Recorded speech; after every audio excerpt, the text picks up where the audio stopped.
Hello children, praise the Lord. Welcome to kids story time. Children, మీరంతా రెడీగా ఉన్నారు కదూ?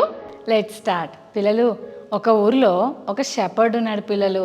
అంటే మీకు తెలుసు కదా, గొర్రెలన్నిటినీ కాసేవాడు. ఆయన దగ్గర ఎన్ని గొర్రెలు ఉన్నాయా అని ఆలోచిస్తున్నారా? మన ఇంట్లో అయితే ఒక్క డాగి లేకపోతే 2 ఉంటాయి. కానీ ఆ షెపర్డ్ దగ్గర ఎన్ని ఉన్నాయో తెలుసా? 100 ఉన్నాయి పిల్లలు. వామ్మో, ఆ 100 గొర్రెలను ఎలా మేపేవాడో కదా పిల్లలు. అయినా అన్ని గొర్రెలున్నా ఎప్పుడు ఇబ్బందిగా ఫీల్ అవ్వలేదు పిల్లలు. ఉదయాన్నే లెగ్గగానే ప్రేయర్ చేసుకొని బైబిల్ చదువుకొని చక్కగా లేచి ఆ యొక్క మంద దగ్గరికి వెళ్తుండేవాడు. పిల్లలు, మరి మీరు కూడా ఉదయాన్నే లెగ్గగానే బైబిల్ చదువుకుంటారా? ప్రార్థన చేసుకుంటారా పిల్లలు? అబ్బా అక్క, పొద్దున్న మా మమ్మీ ఇద్దరు లేపుతుందక్క, టైం అవుతుందిరా, లెగురా అంటే బలవంతంగా లేచి ఫాస్ట్గా బ్రష్ చేసుకొని స్నానం చేసుకొని వెళ్ళిపోతానక్క, నాకు టైం ఉండదక్క అని మీలో చాలామంది బైబిల్ చదవట్లేదు, ప్రేయర్ చేసుకోవట్లేదు. పిల్లలు, మనం యేసయ్య పిల్లలం కదా, ప్రార్థన చేసుకోకపోతే మనము యేసయ్యకు దగ్గరగా ఉండలేం పిల్లలు. బైబిల్ చదవకపోతే మనకి స్పిరిచువల్గా స్ట్రాంగ్గా ఉండలేము. ప్రేయర్ అండ్ గాడ్స్ వర్డ్, ఈ 2 మన లైఫ్లో లేకపోతే మనం దేవుని పిల్లలం అస్సలు కాదు పిల్లలు. అందుకని ఈ రోజు నుంచి చాలా జాగ్రత్తగా ఉండాలి, ఓకేనా? ఈ షెపర్డ్కి మాత్రం మంచి అలవాటు ఉంది. అదేంటంటే రోజు బైబిల్ చదువుకుంటాడు, ప్రేయర్ చేసుకుంటాడు. రోజు గొర్రెల దగ్గరికి వెళ్ళి వాటికి కావాల్సిన ఫుడ్ పెడుతుండేవాడు, వాటికి ఏమేమి ఇష్టమో అవన్నీ పెడుతుండేవాడు.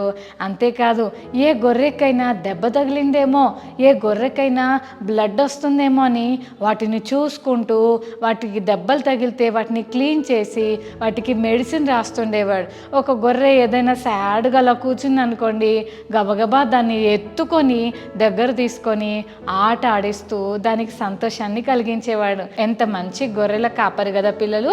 అందుకని ఈ గొర్రెలకు కూడా షెపర్డ్ అంటే చాలా ఇష్టం.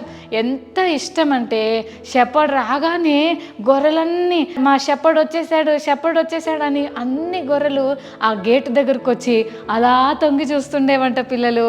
ఎంత ప్రేమ కలిగిన షెపర్డో కదా. వాటిని ఎంత ప్రేమించేవాడో అవి కూడా షెపర్డ్ని అంత ప్రేమించేవి. ప్రతిరోజు వాటిని మంచి పచ్చటి ప్లేసెస్లోకి, మంచి గ్రాస్ ఉన్న ప్లేస్లోకి తీసుకొని వెళ్ళి వాటికి మంచి ఫుడ్ పెట్టించేవాడు.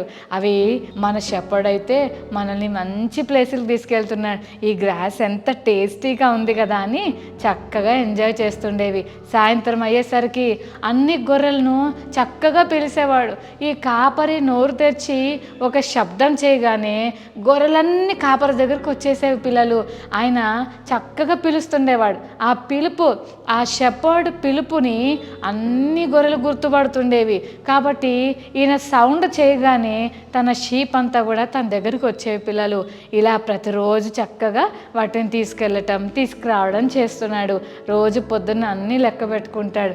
నా మందలో ప్రతి గొర్రె ఉందా లేదా అని ప్రతిరోజు ఉదయాన్నే చక్కగా లెక్క పెట్టుకుండేవాడు.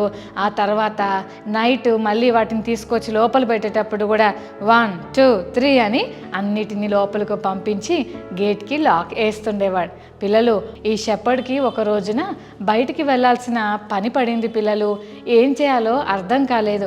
గొర్రెలన్నిటినీ తీసుకువెళ్ళి మేత పెడదామని చెప్పి బయటికి అలా తీసుకువెళ్తున్నాడు. ఆయన దగ్గర ఒక ప్లేస్ ఉంది పిల్లలు, గొర్రెలన్నిటినీ ప్రొటెక్ట్ చేసే ప్లేస్. ఆ ప్లేస్లోకి అన్నిటినీ తీసుకువెళ్ళి ఆ గేట్ వేసేసి తాళం వేసేసి ఆయన బయటికి వెళ్ళిపోయాడు.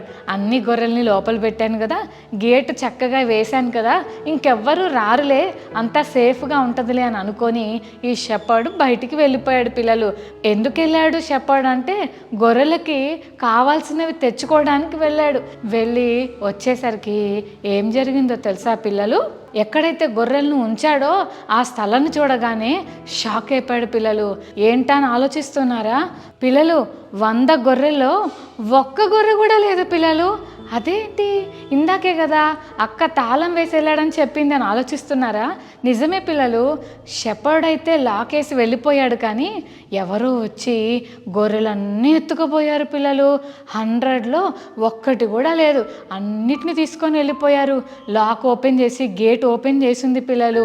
అప్పుడు ఈ షెపర్డ్కి ఏం చేయాలో అర్థం కాక చుట్టుపక్కల ఉన్న ఆంటీల్ని అంకుల్ని అడుగుతున్నాడు.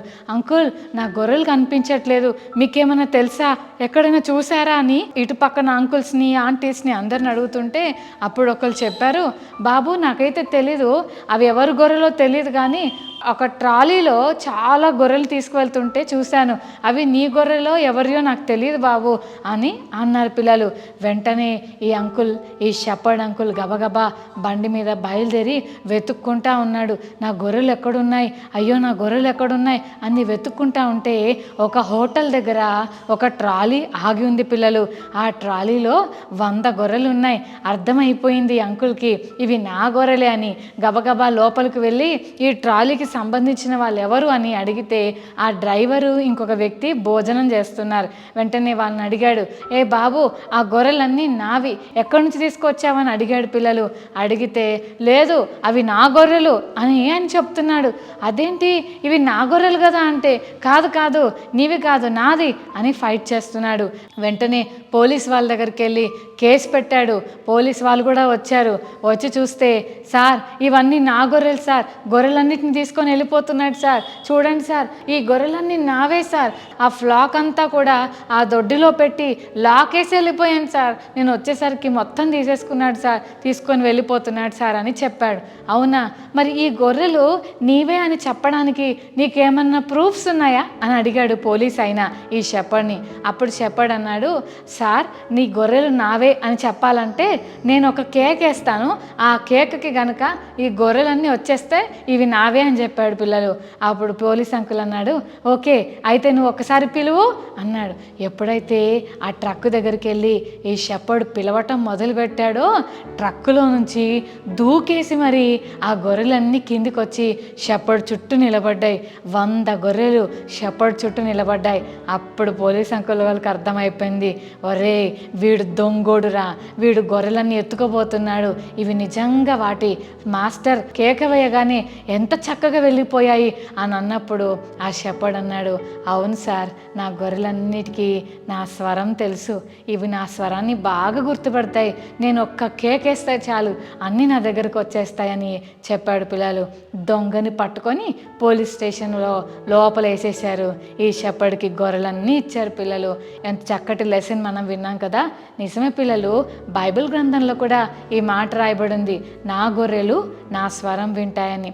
బైబిల్లో సమూయేలు అన్న కూడా, చిన్నవాడైన సమూయేలు అన్న వాళ్ళ మమ్మీ అన్నను చాలా చిన్నగా ఉన్నప్పుడే దేవుని మందిరంలో ఉంచింది. నాన్న ఇది దేవుని మందిరం, ఇక్కడ నుంచి నువ్వు ఇక్కడ ఉండాలి, ఇంటికి వస్తా మమ్మీ అని ఏడవద్దు, నాకు ఇల్లు కావాలి, మమ్మీ కావాలి, డాడీకి కావాలని ఏడవద్దు, దేవుని మందిరంలోనే నువ్వు ఉండిపోవాలి, పాస్టర్ అంకుల్ నీకు ఏ పని చెప్తారో ఆ పని చెయ్యాలి, నువ్వు ఎప్పటికీ దేవుని మందిరంలోనే ఉండాలి అని చెప్పింది పిల్లలు. సమూయేలు అన్న కూడా చిన్నోడైనా దేవుని మందిరంలో ఏలీ అంకుల్ చెప్పాడు, దీపాలుంటాయి, ఈ క్యాండిల్స్ అన్నీ నువ్వు వెలిగిస్తూ ఉండాలి, ఇక్కడే పడుకో అని చెప్పాడు. అలాగే పడుకున్నాడు. ఆ రాత్రి నిద్రపోతుంటే మధ్యరాత్రి దేవుడు సమూయేలు సమూయేలు అని పిలిచాడు. పిల్లలు వెంటనే అనుకున్నాడు, ఇదేంటి ఎవరు నన్ను పిలుస్తున్నారు అని గబగబా వెళ్ళి ఏలి తాతయ్య దగ్గరికి వెళ్ళి, తాతగారు మీరు నన్ను పిలిచారా, నన్ను ఎవరో పిలిచినట్టు అయిందండి అన్నాడు. నేను పిలవలేదు నాన్న, మళ్ళీ వెళ్ళి పడుకోపో అన్నాడు. రెండవసారి మళ్ళీ పిలిచారు, అర్థం కాలేదు, ఎవరు పిలుస్తున్నారా, ఈ సౌండ్ ఎవరిదా అనుకున్నాడు. మళ్ళీ తాతగారి దగ్గరికి వెళ్ళాడు, నేను కాదు పోయి పడుకో అన్నాడు. మూడవసారి పిలిచినప్పుడు మళ్ళీ సమూయేలు అన్న ఏలి తాతయ్య దగ్గరికి వెళ్ళి, తాతగారు మీరు పిలిచారా, 2 సార్లు కాదన్నారు, కానీ నన్ను మరొకసారి పిలవడం జరిగింది, నన్ను మళ్ళీ ఎవరో పిలిచారు తాతగారు అంటే. అప్పుడు తాతయ్య అన్నాడు, ఓహో నాకు అర్థమైంది, ఇది నేను కాదు నాన్న, పిలుస్తుంది దేవుడు నిన్ను పిలుస్తున్నాడు. ఈసారి మళ్ళీ అలా పిలిస్తే చిత్తమండి, నీ దాసుడు ఆలకిస్తున్నాడు చెప్పండి అని అని చెప్పాడు పిల్లలు. మళ్ళీ వెళ్ళి సమూయేలు అన్న పడుకుంటే దేవుడు సమూయేలు అని పిలిచినప్పుడు చిత్తమండి, నీ దాసుడు ఆలకిస్తున్నాడు చెప్పండి యేసయ్యా, నీ బిడ్డను నేను వింటున్నానయ్యా అని చెప్పినప్పుడు దేవుడు చాలా విషయాలు సమూయేలు అన్నకు నేర్పించాడు. చెల్లి తమ్ముడు, మన ఇంటికి ఎవరన్నా ఫోన్ చేస్తే హలో అనగానే ఆ ఫోన్లో అది అమ్మమ్మ వాయిసో, తాతయ్య వాయిసో, మమ్మీ వాయిసో, డాడీ వాయిసో చాలా బాగా గుర్తుపడతారు కదా. మరి యేసయ్య వాయిస్ ఎప్పుడన్నా గుర్తుపట్టారా? ఎవరైనా యేసయ్య స్వరాన్ని విన్నారా? పిల్లలు, మనం యేసయ్య స్వరాన్ని వినాలి. మరి ఈరోజు మనం కూడా అడుగుదామా? ఆ షెపర్డు గొర్రెలన్నీ దొంగోడు ఎత్తుకెళ్ళిపోతున్నా షెపర్డ్ అన్నాడు, నా గొర్రెలు నా స్వరాన్ని వింటాయి అని చెప్పి ఒక్క కేక వేయగానే 100 గొర్రెలు ట్రాలీలో ఉన్న ఎగిరి దుంకి వచ్చి షెపర్డ్ దగ్గరికి ఎలా వచ్చి నిలబడ్డాయో పిల్లలు, సమూయేలన్న దేవుడు సమూయేలు అని పిలవగానే ఎలా వచ్చి చిత్తం ప్రభువా, నీ దాసుడు వింటున్నాడు చెప్పండి అని అన్నాడో, మనం కూడా మన కాపరైన యేసయ్య స్వరాన్ని గుర్తుపట్టాలి. ఆయన స్వరాన్ని మనం వింటూ ఉండాలి. ప్రార్థన ద్వారా దేవుని స్వరాన్ని మనం వినొచ్చు. దేవుని వాక్యం ద్వారా దేవుడు తన స్వరాన్ని మనకు వినిపిస్తాడు. మరి చెల్లి తమ్ముడు, ఈ రోజు నుంచి దేవుని స్వరాన్ని వినటానికి మనం కూడా సిద్ధపడదామా? మరి ప్రార్థన చేసుకుందాం, అడుగుదాం, యేసయ్య నీ స్వరాన్ని మాకు వినిపించానని. కళ్ళు మూసుకోండి పిల్లలు, ప్రార్థన చేసుకుందాం. పరిశుద్ధమైన తండ్రి, నీకు స్తోత్రాలు. ఈరోజు కాపరి గురించి మీరు మాతో మాట్లాడిన మాటలను బట్టి వందనాలు. దొంగ ఉన్న గొర్రెలను ఎత్తుకొని పోతుంటే కాపరి స్వరాన్ని విని గొర్రెలన్నీ ఎలా కాపరి దగ్గరకు వచ్చాయో, నీ మాట విని ఇది దేవుడు మాట్లాడుతున్నాడని మేము గుర్తించే కృప దయచేయండి. చిన్నవాడైన సమూయేలు నీ స్వరాన్ని ఎలా విన్నాడో, ఈ లోకంలో ఎన్నో స్వరాలు వినగలుగుతున్నాం, గుర్తుపడుతున్నాం, కానీ నీ స్వరాన్ని గుర్తించలేకపోతున్నాం. ప్రభా, ఈ రోజు నుండి నీ స్వరాన్ని గుర్తించే కృప ప్రతి చెల్లికి తమ్ముడికి మీరు అనుగ్రహించమని, మా అందరికీ దయచేయమని మీ హస్తాలకు మమ్మల్ని అప్పగించుకుంటూ యేసు నామమున వేడుకొని ప్రార్థిస్తున్నాం తండ్రి. ఆమేన్, ఆమేన్.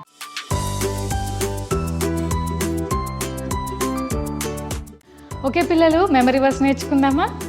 జాన్ 10:27, యోహాను 10:27, నా గొర్రెలు నా స్వరము వినును. మరొకసారి నేర్చుకుందామా పిల్లలు? నా గొర్రెలు నా స్వరము వినును. యోహాను 10:27, John 10:27. Okay children, God bless you. Bye.